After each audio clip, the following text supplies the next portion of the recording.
Salut tout le monde, bienvenue dans le PowerPoint sur la spectroscopie infrarouge. Ce PowerPoint-là est divisé en deux parties. La première qu'on commence à l'instant, c'est une partie qui est vraiment théorique sur la spectroscopie infrarouge en général.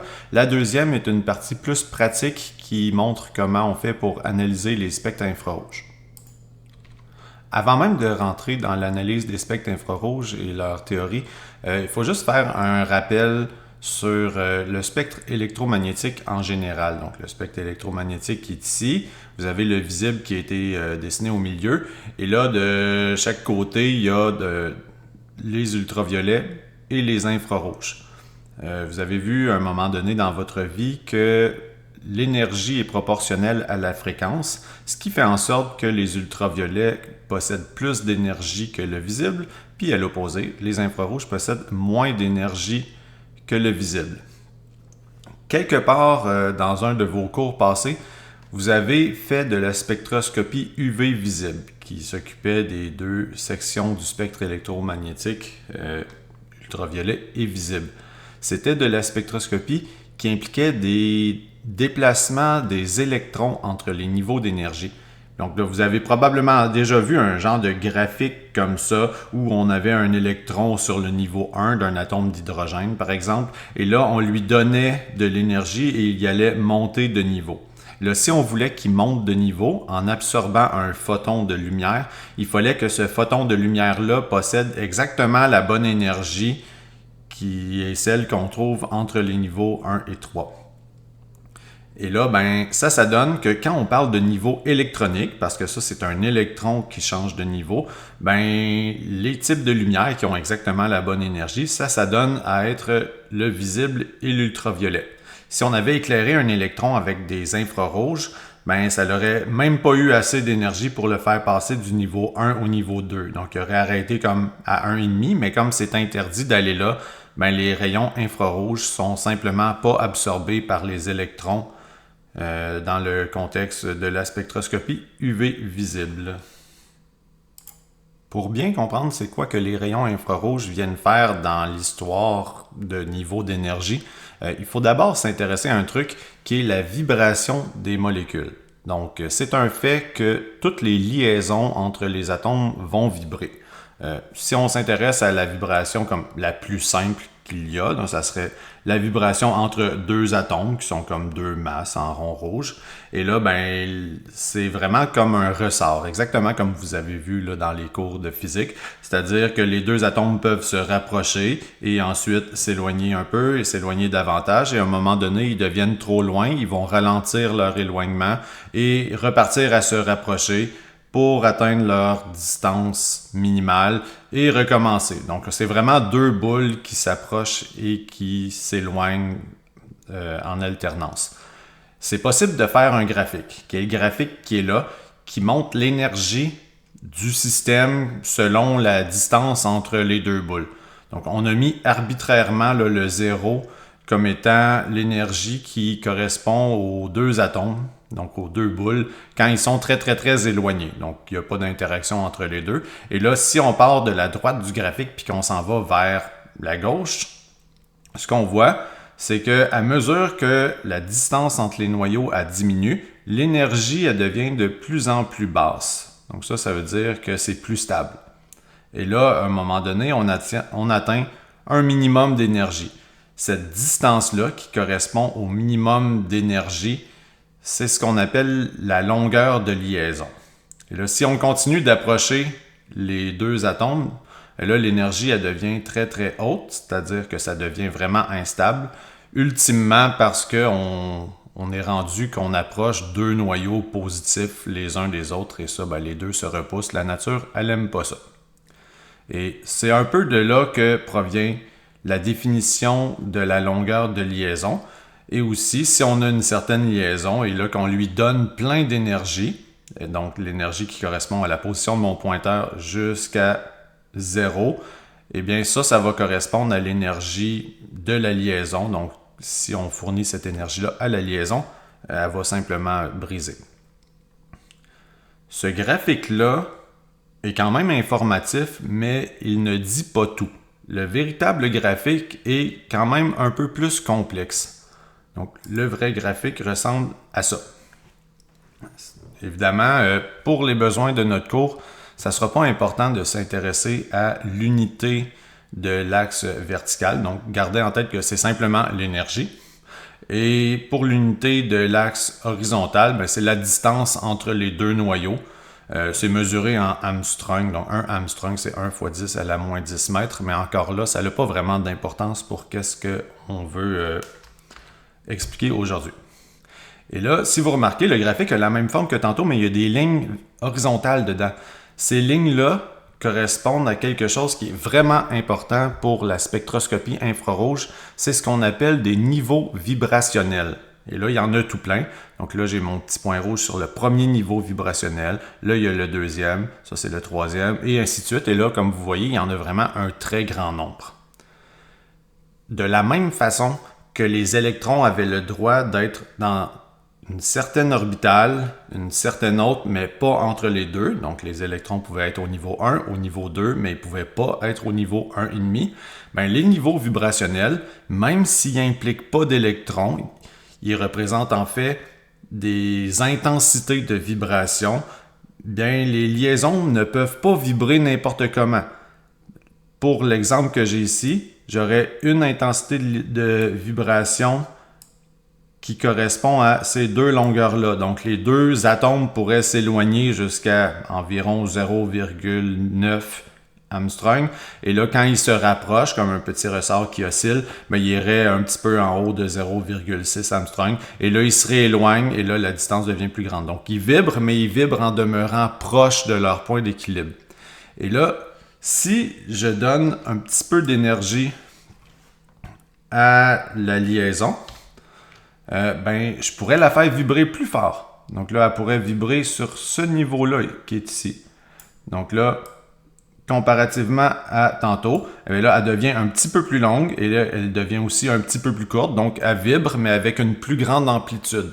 Donc, il y a certaines intensités de vibration qui sont permises et il y en a d'autres qui sont interdites. Donc, elle ne pourrait pas vibrer avec la longueur là où il y a mon point jusqu'à celle-ci parce que ça ne correspond pas à un niveau vibrationnel. C'est possible de faire passer une molécule qui est à un certain niveau vibrationnel à un autre. Donc, admettons qu'on est sur le niveau vibrationnel numéro 1 et qu'on veut amener la molécule jusque, par exemple, le niveau vibrationnel numéro 2. Il faut simplement éclairer la liaison avec un photon qui possède la bonne énergie. Donc, ça prend une énergie qui est la différence d'énergie entre les deux niveaux. Encore là, je vous répète, c'est pas important c'est quoi les unités de l'énergie dans ce graphique-là. Là, on ne va pas s'embarquer là-dedans. Mais ce qui est important de savoir, c'est que de la même façon que dans les transitions électroniques, l'énergie entre les niveaux correspondait aux visibles et aux ultraviolets. Quand on parle de transition entre des niveaux vibrationnels, la différence d'énergie, elle correspond au domaine de l'infrarouge. C'est-à-dire que c'est une petite énergie qu'il y a entre chacun des niveaux vibrationnels. Si je reviens à cette diapo-là, ce qu'on peut voir, c'est que justement, l'énergie des rayons infrarouges, elle est plus petite que celle du visible. Et là, dans les infrarouges, il y a différentes régions. Donc, il va y avoir ici à gauche, qui est la section qui est comme la plus proche du visible, c'est les infrarouges proches. Et ils ne sont pas vraiment intéressants pour nous autres. Au centre, il y a les infrarouges moyens et c'est eux autres qui vont nous intéresser parce que c'est eux autres qui correspondent à la différence d'énergie entre les niveaux vibrationnels. Puis il y a les infrarouges lointains qui sont près des micro-ondes et des ondes radio. Eux autres ne sont pas vraiment importants pour nous. Remarquez un truc, le 4000 et le 200 qui sont écrits là correspondent à ce qu'on appelle le nombre d'ondes. Donc, je vais revenir à propos du nombre d'ondes un petit peu plus tard, mais normalement, du moins pour vous, vous étiez habitué quand on parlait des ultraviolets et des visibles de parler de la longueur d'onde. On disait que la lumière bleue, c'est 500 nanomètres, que les ultraviolets, c'est 400 nanomètres et moins, etc. Mais tout le monde parlait en termes de nanomètres. Quand on est dans les infrarouges, c'est pas pratique de parler en termes de nanomètres. On va préférer parler en termes de nombre d'ondes parce que c'est des trop gros chiffres, les nanomètres. On va souvent avoir des 6000 nanomètres, 5000 nanomètres. Donc, c'est pas quelque chose qu'on aime beaucoup. Et il y a un autre problème aussi que je vais vous parler un petit peu plus tard. De retour à cette diapo-là, je réitère que l'énergie qu'il y a entre deux niveaux vibrationnels, ça va correspondre à l'énergie des photons qui sont dans l'infrarouge moyen. Le seul problème, c'est que ce graphique-là est quand même facile à comprendre parce qu'on a ici une molécule avec deux atomes. Mais la seule façon qu'une molécule avec deux atomes peut vibrer, c'est que les deux atomes se rapprochent puis s'éloignent ensuite. C'est tout. Il n'y a rien d'autre qu'on peut faire. Mais la majorité des molécules, ils n'ont pas deux atomes. Ce qui m'amène à vous parler de ce qu'on appelle des modes de vibration. Donc, des modes de vibration, c'est une définition très, très mathématique qui indique pour une molécule à plusieurs atomes, c'est quoi les différentes manières qu'elle peut vibrer. Et donc, pour la molécule d'eau, qui est écrit 5 fois sur la diapositive, là, il va y avoir toutes sortes de modes vibrationnels. Donc, il y a l'élongation symétrique, l'élongation asymétrique, le cisaillement, qui est un peu comme le mouvement d'un ciseau.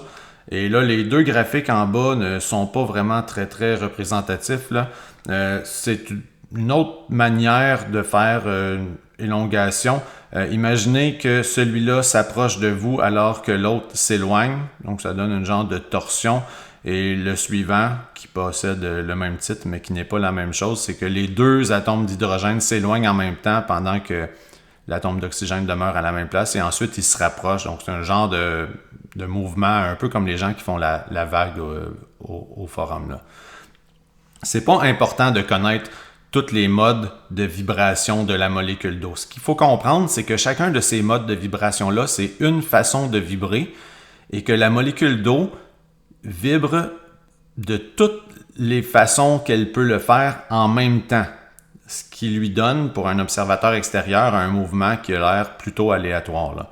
Mais chacun des modes de vibration est associé avec ses petits niveaux vibrationnels à lui, et chacun des petits niveaux vibrationnels n'est pas espacé de la même énergie pour tous les modes de vibration. Donc, il va avoir vraiment un immense nombre de transitions possibles, parce que là, c'est sûr que c'est très petit, mais pour passer d'un niveau à l'autre, ça prend une certaine énergie de rayon infrarouge. Mais pour passer de un à l'autre dans l'autre mode vibrationnel, c'est une autre énergie de rayon infrarouge. Et pour passer du niveau 0 au niveau 1, c'est une énergie. Du niveau 1 au niveau 2, c'est une autre énergie. De 0 à 2, c'est une autre énergie. Donc, vous comprenez que le nombre de photons ou le nombre d'énergies possibles qui peuvent être absorbées pour augmenter la vibration d'un mode quelconque est vraiment très grand. Ce qui revient à dire que dans un spectre infrarouge, parce qu'on s'en va vers les spectres infrarouges, il va y avoir un très grand nombre de pics. Ça ressemble presque parfois même à du gazon. Juste pour donner un exemple avec la molécule d'eau, là, si je prends les trois modes vibrationnels qui sont en haut, on peut regarder qu'est-ce que ça a l'air, les énergies en question. Donc là, j'ai l'élongation symétrique, l'élongation asymétrique et le cisaillement, là, qui ne sont pas dans l'ordre, mais c'est les mêmes trois que la diapo précédente. Bien, on voit qu'il y a vraiment beaucoup de transitions possibles. T'sais, juste pour l'élongation symétrique, on peut passer du niveau 0 à 1, 0 à 2, 0 à 3. Et là, il y aurait de 1 à 2, de 1 à 3, de 2 à 3, et ça continue après le niveau 3. Et là, c'est tout un package d'énergie de photons, donc l'énergie correspondant à différentes longueurs d'onde. Et là, le cisaillement possède son propre package d'énergie de photons qui lui permet de passer d'un niveau à l'autre. Et l'élongation asymétrique, la même chose. Et là, il y a deux autres modes de vibration pour la molécule d'eau, ce qui fait qu'il y a énormément de longueurs d'onde qui pourront être absorbées pour faire passer une molécule qui vibre d'un niveau X vers vibration de niveau Y, comme de 0 vers 1. J'ai mentionné il n'y a pas très très longtemps que dans le cas de l'infrarouge, c'est pas vraiment pratique de penser les énergies de transition en termes de longueur d'onde, parce que ça donne des chiffres en nanomètres qui sont des grosses valeurs. On préfère exprimer ça sous la forme de nombre d'ondes. Et le nombre d'ondes, sa définition, c'est l'inverse de la longueur d'onde exprimée en centimètres. Donc, si je fais un exemple, mettons je prends celui-là, 6270 nanomètres, et que je veux le nombre d'ondes correspondant, je prends 6270 nanomètres, je fais des facteurs de conversion, je convertis ça en centimètres. Donc, ça me donne une très petite valeur de centimètres. Et là, je fais l'inverse de ce chiffre-là. Donc, c'est le calcul juste à droite ici. Et là, le 1595 cm moins 1, c'est ça qu'on appelle le nombre d'ondes. Donc, le nombre d'ondes a quand même plusieurs avantages. C'est souvent une valeur qui est plus simple que les longueurs d'onde en nanomètres. Mais ça a un deuxième avantage que j'avais dit que je vous parlerai plus tard, c'est que le nombre d'ondes en centimètres moins 1, il est proportionnel à l'énergie du photon, alors que la longueur d'onde, elle, est inversement proportionnelle, ce qui donne un genre d'inversion fatigante dans les calculs. Donc, plus le nombre d'ondes est grand, plus l'énergie associée à cette transition-là est grande. Plus le nombre d'ondes est petit, plus l'énergie associée à cette transition-là est petite. Dans le cadre de notre cours, ça n'aura pas vraiment d'importance parce qu'on ne va pas faire de calcul en lien avec les transitions, mais pour les gens qui étudient les bases théoriques de qu'est-ce qu'on doit discuter, ces calculs-là sont importants et c'est beaucoup plus pratique pour ces gens-là de travailler avec une valeur qui est le nombre d'ondes qui s'adonne à être directement proportionnelle à l'énergie des photons impliqués. Bref. Revenons à la molécule d'eau qui est ici. J'ai les transitions associées à 3 modes de vibration. Il existe d'autres modes de vibration. Il y a un grand nombre de transitions possibles. Et si on fait le spectre infrarouge de l'eau, on obtient ce qui est sur la partie supérieure de la diapo qui est ici. Les 3 points bleus que j'ai ajoutés par après à la diapo correspondent au nombre d'ondes des 3 mode de vibration qui était à la diapo précédente. Donc, j'ai simplement fait le calcul du chiffre en rouge, je l'ai transformé en nombre d'ondes et là, je suis allé identifier sur ce spectre-là, c'est où, et on voit qu'il y a une transition aux endroits appropriés, mais on voit aussi qu'il y en a beaucoup d'autres. Et là, il y a un grand nombre de ces autres transitions-là, donc chaque petit pic est une transition là, qui est due à la transition entre un certain niveau vibrationnel d'un certain mode vibrationnel vers un autre niveau vibrationnel. Lequel? C'est possiblement difficile de le trouver. Donc, ça prend un peu de patience puis beaucoup de calculs, mais c'est possible. Il y a des pics qui sont également dus à d'autres phénomènes qu'on ne va pas aborder dans le cours. Et là, les endroits où il n'y a pas de pic, ça veut dire que les photons qui possédaient l'énergie, mettons à 2750 cm-1, ça correspond à un photon qui a une certaine longueur d'onde, qui a une certaine énergie. Bien, dans la molécule d'eau, il n'y avait aucune différence d'énergie entre deux niveaux vibrationnels qui correspondaient à cette énergie-là. Et là, c'est ça les endroits où il n'y a pas de pic. Et les endroits où il y a un pic, là, c'est qu'il y avait nécessairement une transition qui correspondait à l'énergie. Le spectre d'en haut, c'est le spectre de l'eau quand on le fait sous forme gazeuse. Et vous avez déjà manipulé un spectromètre infrarouge et clairement, vous avez constaté que ce n'est peut-être pas approprié pour faire le spectre d'un gaz parce que la manière que l'instrument est fait, on peut mettre soit un liquide ou un solide dessus. Et là, si je prends une goutte d'eau et que je fais son spectre, j'obtiens plutôt le spectre qui est en bas et qui, de toute évidence, est beaucoup plus lisse et beaucoup moins précis. Il faut comprendre que l'aplatissement, donc la disparition là, de la structure fine du spectre, c'est dû aux interactions entre les molécules qui vont faire varier les énergies de mode les énergies des pics d'une manière telle qu'on obtient plutôt une moyenne des différents pics plutôt que les pics eux-mêmes. Donc, dans la phase gazeuse, les molécules sont séparées et individuelles. Ça leur permet d'absorber les photons de façon très, très précise. Dans la forme liquide, ils se cognent entre eux, ils se transfèrent de l'énergie. Ça a comme effet d'aplatir les pics. Donc, on ne va pas vraiment s'attarder davantage à ce phénomène-là. C'est simplement pour vous en avertir. Je l'ai mentionné brièvement, mais la condition qui est nécessaire pour avoir un pic, admettons celui-là ici où il y a mon point rouge, c'est que le photon qui arrive et qui possède l'énergie correspondant à ce nombre d'ondes-là, il doit y avoir quelque part une différence d'énergie entre deux modes vibrationnels qui correspond à cette énergie de photon-là. Ça m'amène à vous parler de quelles sont les conditions pour qu'un photon puisse être absorbé. Et la première des conditions, c'est exactement ce que je viens de mentionner. C'est-à-dire que le photon qui arrive doit avoir une énergie qui correspond à quelque part une différence entre deux niveaux vibrationnels. La deuxième condition, elle est pas mal moins évidente et on ne va pas creuser énormément là, le pourquoi du comment c'est le cas, mais il faut que la liaison qui va changer de mode vibrationnel soit une liaison qui est polaire. Donc, dans une liaison polaire, c'est quand il y a un atome qui est plus électronégatif que l'autre, il va y avoir un des deux atomes qui a une charge partiellement positive et l'autre qui a une charge partiellement négative. Et ces charges électriques-là, delta plus et delta moins, ça fait en sorte que la lumière est capable d'interagir avec cette liaison-là. Pourquoi? C'est un peu à cause du schéma sur le côté. Donc ça représente un rayon lumineux. Et là, un rayon lumineux, c'est une onde électromagnétique dans la longueur d'onde qui correspond au rayon infrarouge. Et là, il y a donc un champ électrique en rouge et un champ magnétique en bleu. Quand le rayon arrive et qu'il cogne la liaison, dans le cadre de la spectroscopie infrarouge, c'est le champ électrique qui est intéressant.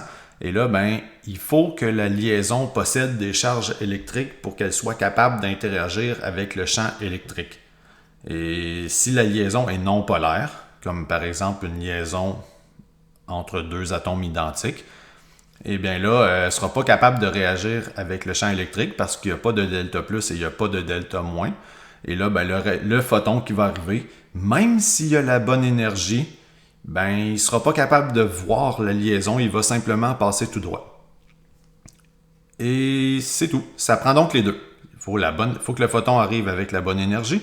Il faut que la liaison qui va vibrer soit capable d'interagir avec le photon. Et ça se produit quand elle est polaire. Ultimement, plus la liaison est polaire, plus elle va interagir facilement avec les photons et plus ça va faire un pic qui est important dans le spectre infrarouge. Si les deux conditions sont remplies, eh bien là, dans la machine, ça ressemble un peu à ce que vous avez déjà fait. Bon, on en convient qu'on ne fait pas les spectres infrarouges dans une cuvette ici, comme celle qui est là. Donc, c'est pas comme les spectres UV visibles que vous avez fait par le passé, mais le principe ne change pas. On éclaire avec des rayons infrarouges. Et là, il y a un photon qui arrive. Et si dans la solution, il y a une liaison qui est polaire et que cette liaison polaire-là possède un mode vibrationnel tel que la différence d'énergie entre deux niveaux vibrationnels correspond à l'énergie du photon, il va se faire absorber et là, on va avoir un pic qui apparaît sur le spectre. Et là, si on balaye avec toutes les longueurs d'onde possibles, on va obtenir un spectre qui possède un grand nombre de pics.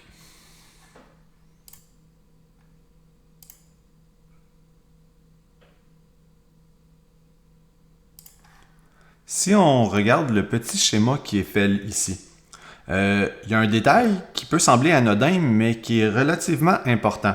C'est que le petit photon infrarouge qui s'en vient ici, qui va ultimement traverser l'échantillon, il ne traverse pas uniquement l'échantillon. Il traverse aussi l'air de la pièce avant l'échantillon et après l'échantillon vers le détecteur.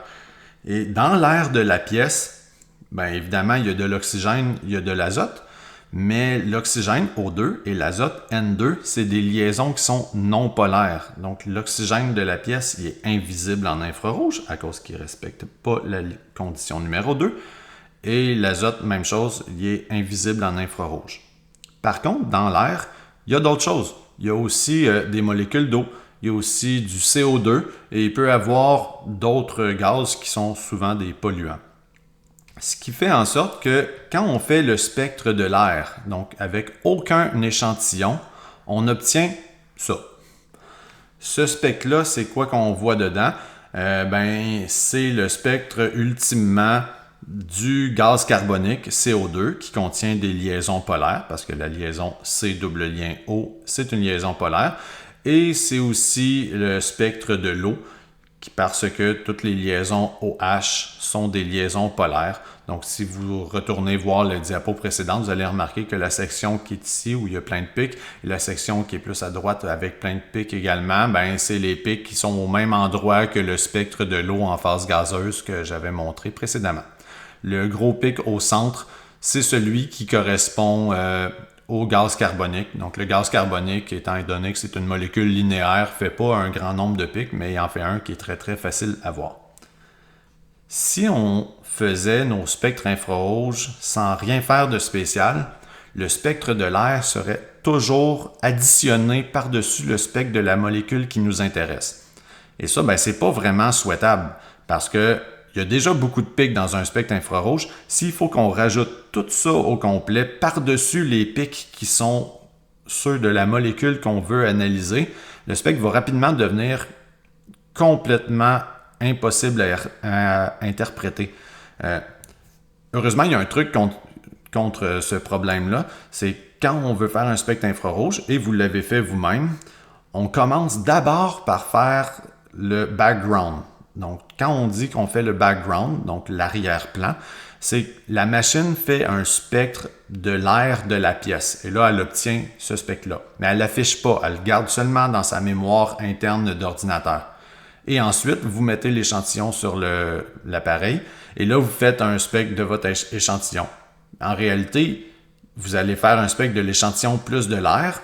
Et là, l'ordinateur va automatiquement soustraire le spectre de l'air qu'il a fait précédemment à celui que vous prenez. Et ça, ça va faire en sorte que le seul spectre qui reste, c'est celui de votre composé. Donc, le symptôme d'oublier de faire le background, c'est que vous allez avoir le spectre de l'air qui est superposé à votre spectre et il est facilement reconnaissable, principalement à cause du CO2 qui fait un pic très, très caractéristique.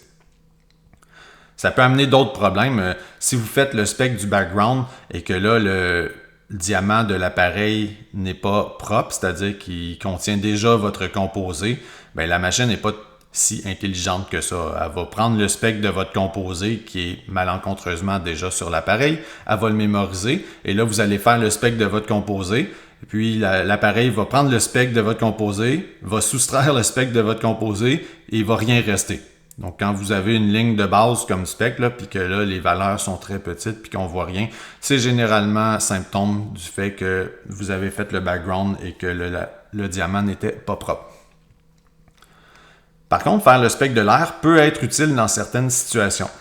Une de ces situations-là, c'est les analyses de pollution. Donc, on a ici deux autos. Donc, en haut, une auto qui est plus vieille et en bas, une auto qui est plus moderne.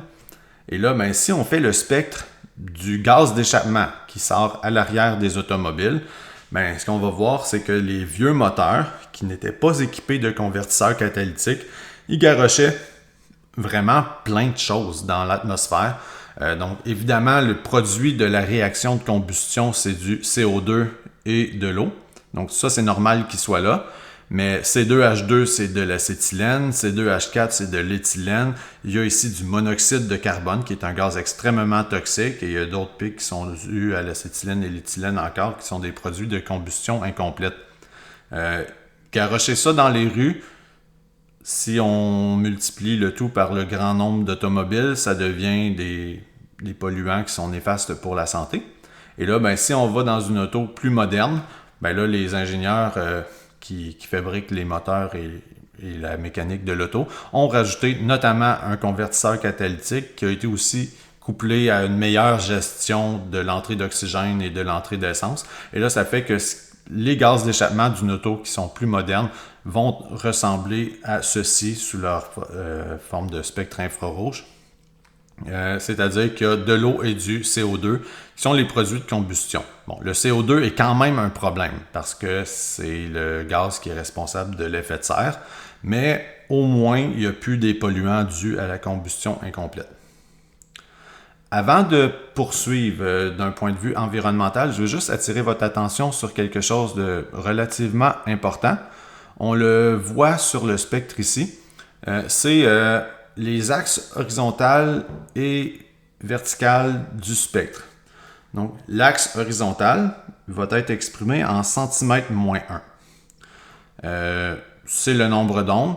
Ça commence généralement soit à 400 ou à 600 cm-1.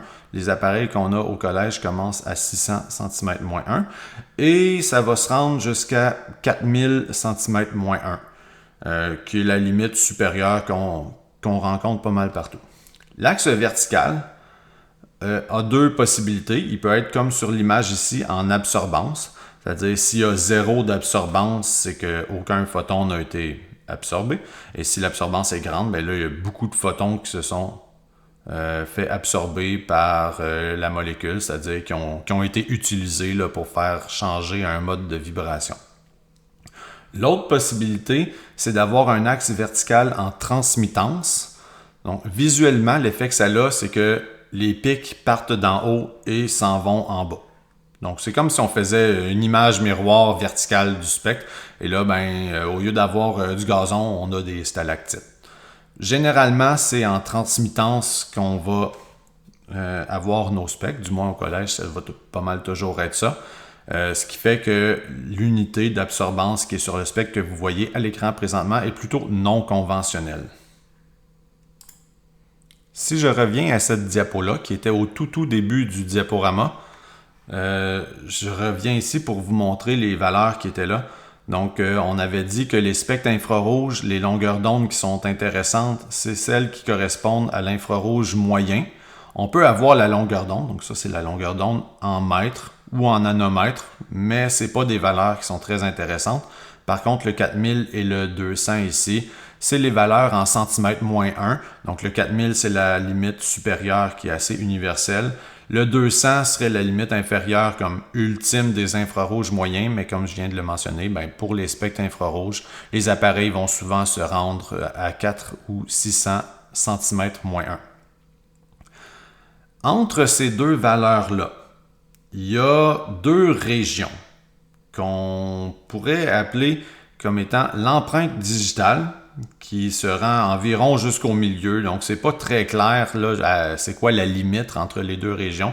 J'aurais tendance à dire autour de 1000-1200 cm-1.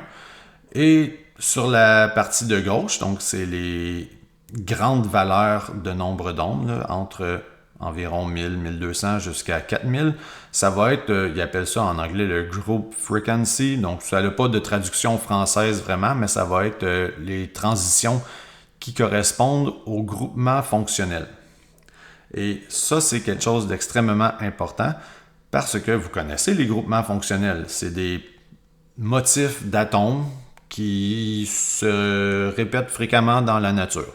Donc, vous connaissez les cétones, vous connaissez les acides carboxyliques, les amides, les alcools, etc. Il y en existe tout plein. Mais tous les groupements fonctionnels vibrent de façon similaire.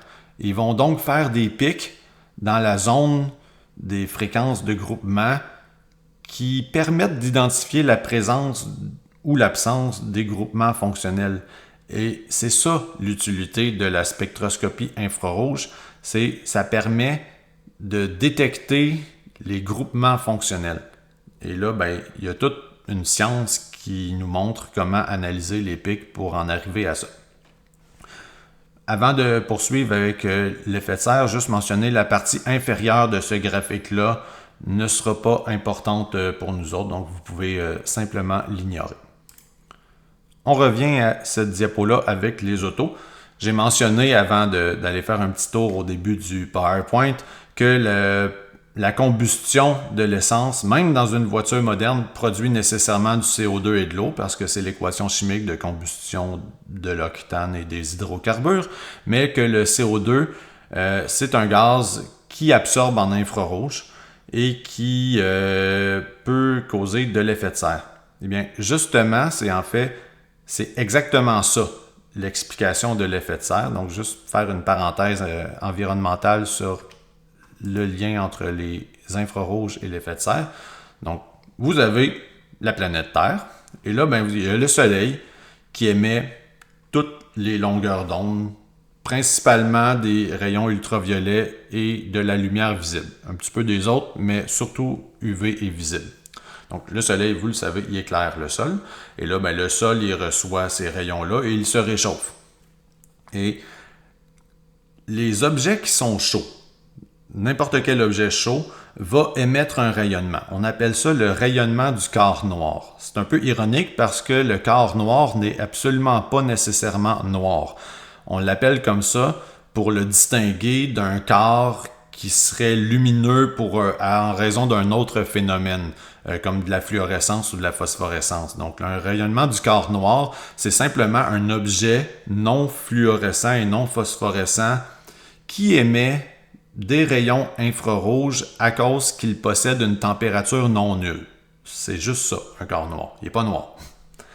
Et là, la Terre est un quart noir. Et là, comme je disais, tous les objets qui ont température non nulle émettent des rayonnements. Plus la température est élevée, plus le rayonnement va être énergétique. Et plus la température est basse, moins le rayonnement va être énergétique. Et là, le hasard a fait que à température pièce, le rayonnement, l'énergie qui correspond à cette température-là, ça donne à être des rayons infrarouges. C'est un peu pour ça qu'il y a des gens qui vont dire que les rayons infrarouges, c'est les rayons en lien avec la chaleur. C'est pas tout à fait exact, mais on comprend comment ils en sont arrivés à ça. Eh bien là, la Terre va émettre des rayonnements infrarouges, et s'il n'y a rien de spécial dans l'atmosphère, ces rayons infrarouges-là, ils s'en vont dans l'espace et ils sont partis. Donc, ils vont quitter la Terre. Et ça, c'est ce qui se produit quand il n'y a pas de gaz à effet de serre. Admettons qu'on a plusieurs molécules de gaz à effet de serre. Donc, chacune des petites molécules qui est apparue là, c'est une molécule de CO2. Et là, vous avez la liaison carbone-oxygène. C'est une liaison qui est très polaire. Donc, ça peut absorber les rayons infrarouges parce que les delta plus et delta moins peuvent interagir avec le champ électrique de la lumière. Et là, il se produit la même chose. Le Soleil émet des radiations, ça chauffe le sol devient chaud, il atteint une température telle que le rayonnement du quart noir fait en sorte qu'il émet des photons qui s'adonnent à être dans le domaine de l'infrarouge. Et là, il y a certains rayons qui, au lieu de se rendre dans l'espace et de quitter la planète, vont se faire absorber par des molécules de CO2. Certains, pas tous. Et là, ces molécules de CO2-là, en absorbant les rayons infrarouges qui ont juste la bonne longueur d'onde, ils vont se mettre à vibrer plus fort. Ils vont passer d'un niveau vibrationnel qui était bas à un niveau vibrationnel qui est maintenant plus élevé. Et ils ne vont pas rester de même pour toujours. À un moment donné, la molécule de CO2, celle-là, supposons, est tannée de vibrer fort. Et donc, qu'est-ce qu'elle va faire? Elle va cesser de vibrer fortement, donc elle va retourner à un niveau vibrationnel plus bas, mais là, en faisant ça, elle passe d'un niveau qui est élevé en énergie vers un niveau qui est bas en énergie. Fait que là, il faut qu'elle se débarrasse de l'excédent d'énergie, et elle va juste le réémettre sous la forme d'un rayon infrarouge, mais elle le réémet dans n'importe quelle direction, incluant par en bas. Pouf, comme ça. Et là, ultimement, qu'est-ce qui s'est passé? C'est au lieu d'avoir le soleil qui chauffe le sol qui est chaud, qui émet des rayons infrarouges, puis là, tous les rayons s'en vont dans l'espace, quand il y a des molécules de gaz à effet de serre, le soleil émet des rayons UV visibles qui chauffent le sol émet des rayons infrarouges, et là, il y a certains rayons infrarouges qui cognent une molécule de CO2 ou d'un autre gaz à effet de serre, puis au lieu de s'en aller dans l'espace, ils retournent par en bas vers la Terre. Donc, le output net, donc la vitesse à laquelle les rayons infrarouges quittent la planète, va être ralentie. Parce que là, il va falloir que ça réchauffe le sol puis que ça reparte par en haut encore. Puis là, ultimement, la température moyenne du sol et de l'atmosphère va être un peu plus haute que s'il n'y avait pas eu ces gaz-là. Et là, ben, c'est quelques degrés, mais pour la vie sur Terre et les conditions climatiques que l'on connaît, ben, quelques degrés, ça fait une grosse différence. Et c'est ce qu'on appelle l'effet de serre. Donc, sans effet de serre, la planète serait beaucoup, beaucoup plus froide parce qu'il n'y a pas juste le CO2 qui fait de l'effet de serre, il y a les molécules d'eau aussi en font. Mais les humains n'ont aucun contrôle sur la quantité de vapeur d'eau dans l'atmosphère. Je veux dire, 75 ou 70% environ de la planète, c'est des océans qui s'évaporent. Évidemment qu'on ne pourra jamais modifier de façon substantielle la quantité de vapeur d'eau. Par contre, la quantité de CO2, la nature en émet, mais pas tant que ça. Nous autres, on a une fâcheuse tendance à creuser des trous dans le sol, aller chercher les réserves de carbone de la croûte terrestre et de les faire brûler, ce qui augmente substantiellement la quantité de CO2 et qui crée ultimement l'effet de serre. Donc, c'est pas mal la raison de ce problème environnemental-là. C'est aussi là-dessus qu'on en sait suffisamment du point de vue théorique pour s'intéresser à la prochaine partie, qui est la partie plus pratique, c'est-à-dire comment analyser des spectres infrarouges. Donc maintenant, je vais faire une vidéo différente juste pour pouvoir bien séparer les choses. Donc à tout de suite pour la deuxième partie.